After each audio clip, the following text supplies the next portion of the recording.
तो हे वृंदावन धाम हरि हरि, मैंने ऐसा सुना है कि आपने ईश्वरों को अधीन कर रखा है, प्रिया प्रीतम को आपने प्रिया प्रीतम को अधीन कर रखा है, तो क्या मुझ जैसे नीच के मन और इंद्रियों को अधीन नहीं कर सकते?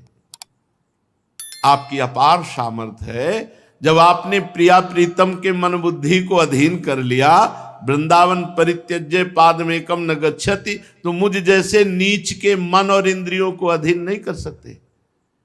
अर्थात हरि हरि, मैं बहुत दैन्य हूं, मैं बहुत नीच हूं, मैं बहुत अधम हूं, मेरी मन और इंद्रियां भोगों की तरफ जा रहे हैं, आप अपने में आसक्त कर लो हे वृंदावन धाम। जैसे कामी पुरुष को कामिनी मिल जाए तो हर्षित हो जाता है, जैसे नशेबाज को मदिरा मिल जाए तो वो उल्लसित हो जाता है, जैसे किसी दरिद्र को मणि मिल जाए तो आनंद से नाच पड़ता है, ऐसे ही मैं वृंदावन को पाकर परम सुखी हो गया हूं। श्रीपाद कह रहे हैं, ऐसे ही मैं वृंदावन को पाकर परम सुखी हो गया हूं, परम मतवाला हो गया हूं, परम तृप्त हो गया हूं। वृंदावन को पाकर, अभी वृंदावन आए हैं, अभी पाए नहीं हैं। जब वृंदावन पा जाएंगे, धाम की प्राप्ति का मतलब है स्वरूप बोध, अपने सहचरी स्वरूप से प्रिया प्रीतम के समीप रहना। ये वृंदावन पा गए आप, बोले उनको वृंदावन की प्राप्ति हुई है, अर्थात प्रिया प्रीतम के समीप पहुंच जाना। शरीर रहते हुए भी शरीर राग का त्याग और अपने सहचरी स्वरूप से सेवा भाव में आराध्य देव के समीप पहुंच जाना, ये वृंदावन की प्राप्ति है। बोले मैं वृंदावन को प्राप्त हो चुका हूं, श्रीपाद कह रहे हैं, इसलिए मैं ऐसा सुखी हूं जैसे किसी व्यसनी को मदिरा मिल जाए, कामी पुरुष को कामिनी मिल जाए, निर्धन को मणि मिल जाए, ऐसे मुझे वृंदावन मिला। मैं अब तृप्त हूं, कृतकृत्य हूं, परम विश्राम को प्राप्त हूं, अब मुझे कोई चाह नहीं है। अपने लोगों के भी हृदय में ऐसी लालसा होनी चाहिए कि हम वृंदावन को कब प्राप्त करेंगे। जैसे व्यसनी को नशा की, कामी को कामिनी की, गरीब को धन की चाह होती है, ऐसे हमें दिव्य वृंदावन प्रिया प्रीतम की चाह। ये जन्मना मरना, ये मान अपमान सुख दुख भोगते हुए बहुत जन्म हो गए, अब नहीं खेलना इस खेल को। लेकिन वाणी से कहने से नहीं रुकेगा, ये हृदय से चाह हो जाए कि अब इस खेल को नहीं खेलना।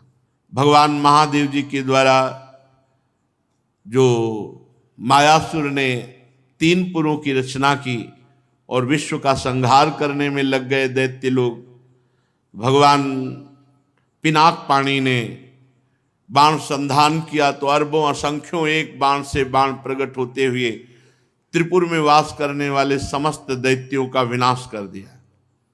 पर मायासुर ने उन सब दैत्यों को उसी पुर में एक अमृत कुंड था, उसमें डाल डालकर सबको जीवित कर दिया। फिर वो विमान पर आरूढ़ होकर के विश्व का संहार करने लगे। तो भगवान श्री हरि बने गाय और ब्रह्मा जी बने बछड़ा और चुपके से जाकर के पूरा अमृत कुंड का अमृत पी गए। फिर महादेव जी से कहा आप संधान करो। पिनाक पाणी महादेव जी ने पुनः संधान किया, बाण तीनों पुरों को भस्म कर दिया। इसलिए भगवान शंकर का नाम त्रिपुरारी पड़ा। श्री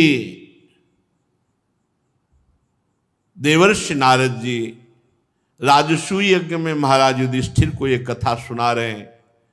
गंगा जी के पावन तट पर श्री सुखदेव जी महाराज परीक्षित जी को सुना रहे हैं। युधिष्ठिर जी ने पूछा नारद जी से, भगवान अब मैं आपके श्रीमुख से वर्ण और आश्रमों के सदाचार के साथ मानव धर्म का, सनातन धर्म का महामहिम स्वरूप सुनना चाहता हूं। क्या सदाचार है, क्या वर्ण धर्म है, क्या आश्रम धर्म है और क्या मानव धर्म है और क्या सनातन धर्म है। क्योंकि धर्म से ही मनुष्य को ज्ञान होता है, अधर्मी को अज्ञान घेरता है, धर्मात्मा को ही ज्ञान होता है। और ज्ञानी पुरुष ही संसार के भोगों का त्याग करके भगवत मार्ग का अनुसरण करके भगवान का साक्षात्कार करता है। हे देवर्षि नारद जी, आप स्वयं प्रजापति ब्रह्मा जी के पुत्र हैं। आपकी तपस्या, योग एवं समाधि ये इतनी सर्वश्रेष्ठ है कि आपकी समानता कोई नहीं कर सकता। आप समान भाव वाले, नारायण परायण, दयालु, सदाचारी, शांत और भगवत धर्म के गुप्त से गुप्त रहस्य को जानने वाले हैं। इसलिए आप जैसा वर्णन करेंगे दूसरे की सामर्थ्य नहीं है। आप कृपा करके हमारे प्रश्न का उत्तर दीजिए। वर्ण धर्म क्या है, आश्रम धर्म क्या है, मानव धर्म क्या है और सनातन धर्म क्या है? नारद जी ने कहा, युधिष्ठिर, अजन्मा भगवान समस्त धर्मों के मूल कारण है। जितने भी धर्म हैं सबके मूल कारण परमेश्वर ही हैं, भगवान ही हैं। चाहे जिस नाम से पुकारा जाए सबके मूल कारण भगवान है। वही प्रभु चराचर जगत के कल्याण के लिए धर्म रूप से अवतरित हुए। जो सनातन धर्म है वो वेद स्वरूप है। जो वेद है वो भगवान है। इसलिए भगवान श्री हरि ही सनातन धर्म है। जो भगवान श्री हरि के तत्व को जानने वाला महात्मा है वो सनातन धर्म है। जो स्मृतियां हैं वो सनातन धर्म है। धर्म पूर्वक जब कर्म किया जाता है तो कभी आत्मग्लानि नहीं होती, सदैव आनंद प्राप्त होता है। और जब धर्म से विमुख आचरण किया जाता है तो आत्मग्लानि होती है। हमारे सनातन धर्म के 30 लक्षण हैं ये। देवर्षि नारद जी कह रहे हैं सनातन धर्म क्या है? वेद। वेद क्या है? भगवान का साक्षात स्वरूप श्री हरि ही वेद रूप से हैं। तो सनातन धर्म वेद, सनातन धर्म श्री हरि। सबसे पहला है सत्य। ये जो झूठ बोलते हैं अपने को सनातन धर्मावलंबी कहते हैं, ये धर्म का उल्लंघन कर रहे हैं। और अब 100 में कम संख्या होगी, 1000 में कोई एक हो जो इस बात पर विचार करता हो कि मैं झूठ ना बोलूं। 1000 में 100 तो नहीं पढ़ पाएगा। 100 में 99 बोले तो नहीं चलेगा। 1000 में एक कोई होगा जो ये विचारवान हो कि मैं सत्य बोलूं, झूठ ना बोलूं। हम लोग बड़े गर्व से कहते हैं हम सनातन धर्मावलंबी हैं। तो सनातन धर्म का पहला लक्षण है सत्य। और सत्य क्या है? भगवान। सब कोई जानता है, मरने के बाद जब 100 यात्रा होती तो सब बोलते हैं राम नाम सत्य है। जैसे अपने ब्रज में बोला जाता है कृष्ण नाम सत्य है, गोपाल नाम सत्य है, गोविंद नाम सत्य है। अगर भगवान का नाम जप नहीं करते तो किस बात के सनातन धर्मावलंबी? सत्य नहीं बोलते तो किस बात के सनातन धर्मावलंबी? रघुकुल रीति सदा चली आई, प्राण जाए पर वचन न जाए। एक बार कह दिया तो प्राण चले जाए पर अपने वचन नहीं झूठे होने देते थे। और यहां सुबह वचन देते हैं, शाम के भूल जाते हैं। सुबह कसम खाते हैं, शाम के तोड़ देते। और हमें गर्व से कहते हैं हम सनातन धर्मावलंबी। दूसरा दया। ये हमारे सनातन धर्म के 30 लक्षण हैं। दया, सब पर दया। दया करने की सामर्थ्य उसी के हृदय में आएगी जो दया का उल्टा क्या है? याद। जिसे याद है कि मैं कौन हूं, मेरा कर्तव्य क्या है, मैं सनातन धर्मावलंबी हूं, मेरा कर्तव्य है सब पर दया करना और सदैव भगवान की याद में रहना और सत्य बोलना, सत्य आचरण करना। दो ये हुए। तीसरा है तपस्या, सनातन धर्म का लक्षण। तपस्या किसे कहते हैं? जो अपने धर्म में चलने पर कष्ट प्राप्त होता है उसे आनंद पूर्वक सहा जाए, उसे तपस्या कहते हैं। जो भी अपने धर्म पर चलने पे कष्ट मिले, काम आदि जलाते हैं, क्रोध आदि जलाते, बहुत प्रकार के ताप हैं। जैसे अब प्रातःकालीन बेला पर उठ करके स्नान करके अपनी दिनचर्या पे आना बड़ा कठिन है। 8 बजे तक खूब सोना, तो कहां वो 8 बजे तक सोना और कहां 2 बजे रात्रि के जग करके अपनी दिनचर्या करना। तो अपने धर्म के पालन में जो हमें कष्ट मिलता है उसे तपस्या कहते हैं।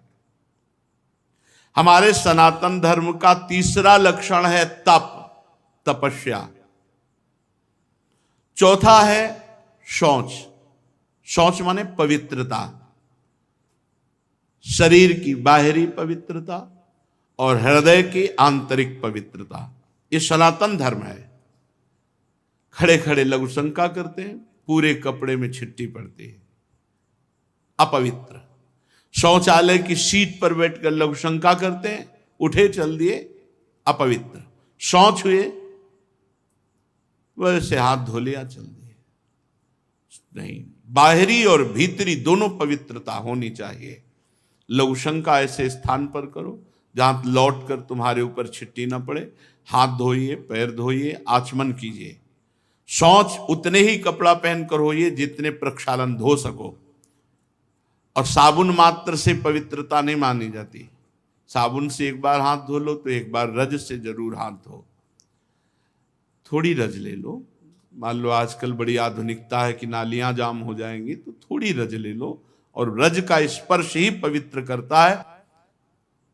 जल, मिट्टी, रज आदि से बाहरी पवित्रता, और छल कपट, गंदी बातें सोचना, गंदी बातों के संकल्प बनाना, ये सब अंदर की अपवित्रता है। इसका त्याग कर दे। छल कपट, गंदी बातों का चिंतन, गंदी बातों का संकल्प त्याग करने से आंतरिक पवित्रता होती है। और बाह्य और आंतरिक दोनों पवित्रता पूर्ण रूप से सुरक्षित रहेगी यदि धर्म का पहला लक्षण सत्य, सत्य है हरि, सत्य है हरि नाम, यदि नाम चल रहा है तो भीतर और बाहर दोनों से पवित्र रहोगे। पवित्रता बहुत जरूरी है। पवित्रता, ये जो आज के लोग है ना, बोले मन पवित्र होना चाहिए। सर ये बाहरी सब क्या है, तो दिखावा है। तो मन कैसे पवित्र होगा? बाहरी तो तुम्हारा मन अपवित्र हुआ है, भोगों में, शरीर में, संसार में। तो यहीं से पवित्रता शुरू होगी, तब तुम्हारा मन पवित्र होगा। बाहर से पवित्र होते होते अंदर पवित्र हो जाओगे। बाहर अपवित्र है तो। हमारा सनातन धर्म का लक्षण चौथा है पवित्रता। पहला सत्य, फिर दया, फिर तपस्या, फिर पवित्रता। 30 लक्षण है। ये सनातन धर्म है, इसको समझो। 5वां है सहनशीलता, तितिक्षा। ये सनातन धर्म है। देखो महाराज शिवी ने कबूतर की रक्षा के लिए अपने देह के मांस को काट के दिया। तितिक्षा, दूसरों के हित के लिए, दूसरों के मंगल के लिए भीषण से भीषण कष्ट सह जाना, भारी से भारी कष्ट धर्म के लिए सह जाना। श्री गुरु गोविंद सिंह के दोनों लाडले राजकुमार प्राण प्रिय दीवाल में चुनाए जा रहे हैं, लेकिन धर्म के आगे ना उनके हृदय में शोक है, ना उनके हृदय में मोह है। धर्म के लिए बलिदान, तितिक्षा, हर कष्ट को सहकर अपने धर्म का पालन करना, धर्म का त्याग नहीं करना। धर्म भगवान का साक्षात स्वरूप है। और उचित अनुचित का विचार 6वां है, ये विवेक। सनातन धर्म का छठा लक्षण विवेक, सत असत का विचार, उचित अनुचित का विचार। उचित क्या है, अनुचित क्या है, सत क्या है, असत क्या है, इसका विचार ये विवेक से होता है। ये विवेक कहां मिलता है? बुद्धि तो सबके हो सकती है, पर विवेक नहीं। विवेक सत्संगियों को मिलता है। बिन सत्संग विवेक न होई, न होई। बिना सत्संग के विवेक हो ही नहीं सकता, और सत्संग बिना भगवान की कृपा के नहीं मिलता। बिन सत्संग विवेक न होई, राम कृपा बिनु सुलभ न सोई। राम कृपा बिनु सुलभ न सोई। उचित अनुचित का विचार। सातवां, मन का अधीन करना। यह है सनातन धर्म। मन का अधीन का हमारा आचरण ना हो। मन से किसी का बुरा सोचे ऐसा हमारा मन ना हो। तो हमारा तन, मन, वचन तीनों हिंसा रहित हो, तभी अहिंसा इस सनातन धर्म का लक्षण हमारे हृदय में आएगा। फिर है ब्रह्मचर्य, इस सनातन धर्म का लक्षण। सत्य, दया, तपस्या, शौच, तितिक्षा, उचित अनुचित का विचार, मन का संयम, इंद्रियों का संयम, और नवा अहिंसा, और 10वां ब्रह्मचर्य। ये ब्रह्मचर्य सबके लिए है। बहुत घातक है भोगों का आकर्षण। ब्रह्मचर्य के बिना पूरा का पूरा जीवन खोखला हो जाता है। मन से, वचन से और शरीर से, तीनों से ब्रह्मचर्य होता है। मन का ब्रह्मचर्य, विषयों का चिंतन ना करना। यहीं से नाश प्रारंभ होता है, पतन यहीं से होता है। जब हम विषयों का चिंतन करते हैं तो विषयों का संग करने का, विषय भोगने की इच्छा प्रकट होती। जहां विषय भोगने की इच्छा प्रकट हुई, काम राज्य हृदय में छा गया। संगात संजायते कामा। और कामना जब बढ़ी तो सब मूढ़ता छा जाती है, स्मृति नष्ट हो जाती है। हम कौन हैं, हमारा क्या कर्तव्य है, हम क्या कर रहे हैं। सच्ची मानिए बहुत निकृष्ट, बहुत निकृष्ट काम। वचन से हमें कभी भोगों की बातें नहीं करनी, और शरीर से हमें कभी भोग क्रिया नहीं करनी। अधर्मयुक्त क्रिया का त्याग, धर्मयुक्त क्रिया की स्वीकृति, ये गृहस्थ धर्म और संपूर्णतया विरक्त धर्म। जो ब्रह्मचर्य रहता है उसे शरीर बल, मनोबल, बुद्धि बल, वचन बल, ये सब जागृत हो जाते हैं। वचन बल, जो बोला वही लागू हो गया, जबरदस्ती आपको मानना पड़ेगा। और मनोबल, जो संकल्प किया अंदर वही बाहर क्रिया प्रारंभ हो गई, वही दिखाई देने लगा। देह बल, रात दिन मेहनत करो फिर भी थकान नहीं। आप कुछ समय तक व्यवहार करके देखिए ब्रह्मचर्य का, फिर आपको खुद पता चलेगा कि कितना आनंद प्रदान करता है ब्रह्मचर्य। ब्रह्मचारी को विषय भोग जहर है ऐसा मानना चाहिए। जैसे कितनी भी सुंदर खीर हो और कोई हमारे कान में आकर विश्वसनीय कह दे कि इसमें जहर पड़ा है, तो हम बिल्कुल नहीं खाएंगे। हमारे शास्त्र कह रहे हैं, महर्षि जन कह रहे हैं कि ये विषय भोग जहर है, महान विषय है, ये पूरे जीवन को नष्ट कर देता है। तो ये जब ज्ञान हो तो उसका फल है विरति। जब हमें ज्ञान हो गया तो उससे हमें वैराग्य होना चाहिए, पर नहीं। ये ज्ञान तो है कि भोगों में सुख नहीं है, भोग दुख रूप है, भोग जहर के समान है। कैसा ज्ञान है? ये मन बहुत धोखेबाज है। यदि कोई विषय से ऐसा भय रखे जैसे सांप, बिच्छू या सिंह,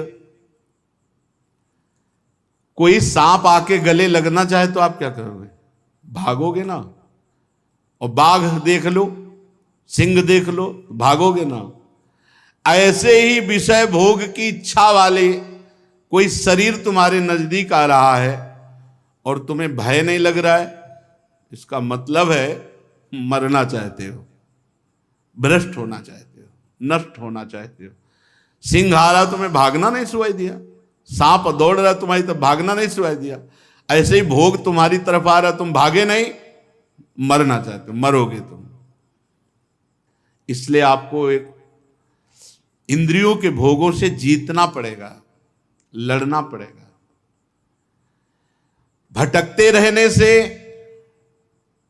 ये जन्म भी चला जाएगा, जैसे और जन्म चले गए। बहुत बार ये सब भोगा है, देवराज इंद्र भी बने होंगे कभी ना कभी, बहुत बार, बहुत बार सब। लेकिन भगवान के प्रेमी भक्त कभी नहीं बने जिंदगी में, पक्की बात। इस बार अवसर मिला है भगवान से प्रेम करने का। कोल्ले जी अल्ले जी के चरित्र में नहीं आता कि बचपन से बैरागी और एक राजा की उपवन वाटिका में वो शयन कर रहे थे, वहीं वो सब राजकुमार और सब वैभव सब देख करके उनके मन में ऐसी लालसा आ गई कि यार ये सुख तो बहुत बढ़िया है। तो भगवत प्राप्ति रुक गई और उनका अगला जन्म हुआ और राजकुमार से मित्रता हुई और सारे भोग उनको मिले। अगर कोई वासना लेकर इस मार्ग में, तो फिर पहले वासना पूर्ति होती है। ये मन मकड़ी के जाले की तरह वासना बुनता रहता है, छोड़ दो इसे, बस ये अपना काम करता है और हमको फंसाता है। जाल ये बुनता है और फंसाता हमको है। इसीलिए उपासक मन के जाल को बनने ही न दे। राधा राधा राधा राधा, वो कहेगा नहीं सुनो ऐसे से ऐसा, राधा राधा, वो आपको फंसा नहीं पाएगा। ये तमोगुणी राक्षसी आहार विहार करके आप सच्चिदानंद भगवान को नहीं नहीं मान जाओ। जहां प्याज लहसुन जैसे ये तमोगुण होने के कारण बहुत पवित्र वस्तु की तरह प्रकट होते हैं, कोई अपवित्र वस्तु थोड़ी। आप देखो, जहां आलू प्रकट होती है, शकरकंद प्रकट होती है, ठीक उसी खेत में वैसे ही ये प्याज लहसुन प्रकट होते हैं। ये कोई ऐसा थोड़ी कि हत्या वाला दोष या किसी तरह गलत तरह से बनाया गया पदार्थ हो, ये तो प्राकृतिक है। पर इसका गुण घोर तमोगुण है, बस तमोगुण के कारण इसका त्याग किया गया है। इसीलिए संत महात्मा जन इसका त्याग करते, तमोगुणी आहार इसको नहीं पाते। फिर जहां और राक्षसी प्रवृत्ति के आहार विहार है, तो फिर वो ये मन मकड़ी की तरह जाला बुनता और हमको फंसाता है। यदि ब्रह्मचर्य रहना है तो हमें बहुत संभालना है तीन को। वाणी से हमको कभी भी ब्रह्मचर्यहीनता वाली बातें नहीं करनी। बहुत, ये बिल्कुल अनुभव की बात कह रहे हैं, अगर आपको जम जाए तो निकल जाओगे।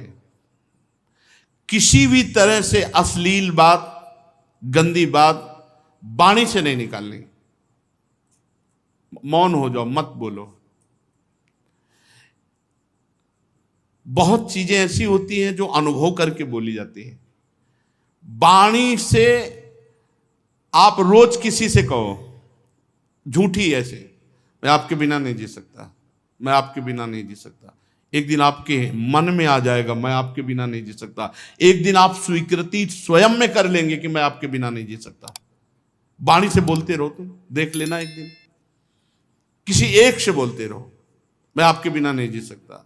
फिर दूसरे दिन बोलना मैं आपके, कुछ दिन में मन से आ जाएगा मैं आपके बिना नहीं जी सकता। फिर स्वयं में आ जाएगा मैं आपके बिना नहीं जी सकता। जब हम वाणी से गंदी बातें करते हैं तो तुरंत मन उसका चिंतन करता है और वो उल्लसित हो जाता है। इसलिए वाणी से पहला ब्रह्मचर्य। हमें रसना कटो जो अन्न रटो।